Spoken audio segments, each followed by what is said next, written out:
போல எல்லாருக்கும் என்னுடைய வணக்கம். இங்கே இருக்க பெரிய பெரிய ஜாமானுக்கு என்னுடைய வணக்கத்தை சொல்லிக்கிறேன். தரையில் நிறைய விஷயங்கள் நம்ம வாழ்ந்து அனுபவிச்சிருக்கோம், நம்ம வேதனையில் அடைஞ்சிருக்கோம். அதை திரையில் என்னை அந்த சோகத்தையும் அந்த மன கஷ்டத்தையும் அழகாக என்னை பண்ண வச்ச என்னுடைய தெய்வம், என்னுடைய அன்பு அண்ணன், பரமக்குடி தந்த பத்திரமாத்து தங்க அண்ணன் கமல் அவர்கள் தான்.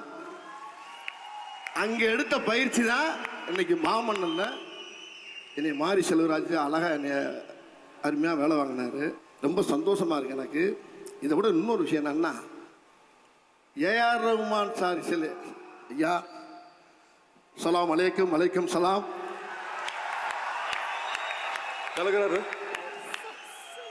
அவருடைய இசையில் பாடணும் அப்படின்னு என்னை முதல்ல கேட்டுக்கிட்டது யாருன்னு கேட்டிங்கன்னா அண்ணன் உதயநிதி அவர்கள். அதுக்கப்புறம் மாரி செல்வராஜ். ஏங்க சும்மா நான் பாட்டுக்கு செவனேன்னு ஒரு ஓரமாக என்கிட்ட புலம்பி கிடக்கிறேன், அவர்கிட்ட போய் பாடினா என்ன பாட்டுது என்ன பாட்டுன்னு முதல்ல சொல்லுங்க அப்படின்னு. இல்லை நீங்கள் வாங்க அப்படின்னாரு மாரி செல்வராஜ். உடனே உதயநண்ட கேட்டேன். அவர் என்ன பண்ணிட்டாரு, அந்த பாட்டுடைய அந்த இது அனுப்பிச்சி விட்டாரு. கேட்டால் அதில் ஏகப்பட்ட ஏர்பின் பெண்ட் இருக்குது. அத்தாடி வேற வேற மாதிரி யூட்டன் போகுது. நம்ம செவனேன்னு ஓரலாக பாடிக்கிறதுக்கு ஆளை கொண்டு உள்ளதி விட்டு, என்ன அவர் சாதாரண ஆள் கிடையாது. ஆஸ்கார் அவார்டையே ஒரு பழைய பாத்திர கடையில் வாங்கிட்டு வந்த மாதிரி சாக்கு மூட்டையில் கட்டி கொண்டாந்து அம்மா காலில் போட்டவர். இவர்கிட்ட போய் நம்ம சங்கீதத்தை பாடி அது சைடு வாங்கி நாக்கி வெளியே தள்ளி வச்சுனா என்ன செய்யறதுன்னு ஒரு பீதி. என்னடா செய்யறது அப்படின்னா மாரி செல்வராஜ் என்ன பண்ணாரு, அண்ணே நீ தான் பாடணும்னு சொல்றாரு. அவர் எங்க இருந்தாலும் கட்டி தீட்டு வாங்கிட்டாரு.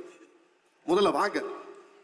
என்னப்பா என்ன மாதிரி என்ன நீங்க அவர்கிட்ட பேசுறீங்களா, பக்கத்தில் இருக்காரு பேசுங்க அப்படின்னு டப்புன்னு கொடுத்துட்டாரு போனேன்.